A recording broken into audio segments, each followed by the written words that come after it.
Эгинде Кыргызстанда көптөгөн мусулмандар мечит салуууда жарышат, ал эми больницалар салынбайт алар тараптан деп дейт. Бирөөлөр кызык да, намаз окушпайт, анан намаз окугандарды силер эмнеге кыргызча кийинбейсиңер дей берет да.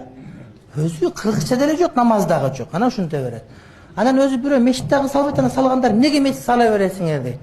Эмнеге доктор салбайсыңар больница? А сен сала бер. Сен сал ошону. Мен жок деп айтпайм. Деп айтсаң болот да, бирок антип айтпайбыз. Биз айтабыз, эми мусулмандар ошол пайгамбар алейхиссалам айткан кимде ким мечит салсага бейиш болот, бейиштен уйгурлат деп айткан деген текстке жабышып алышат. Анан адам биринчи салганда ошол мечит салган жакшы текст бар, ачык текст бар да. Анан мечит салгандан экинчисинде ооруканадагы салат, медресе салат, башка салат акырындык менен келет да. Мисалы үчүн жипчилаңач кетип атасың, элестетип көр. Жипчилаңачсың, уурдап кетти бардыгын. Эптеп кагаз менен мынтип кетип атасың. Анан калпак сатылып атат, ыштан, турса, майка. Биринчи мини аласың, биринчи ишме аласың да. Анан биягын жылаачы калпак алып алып эмне кыласың? Түшүнбү?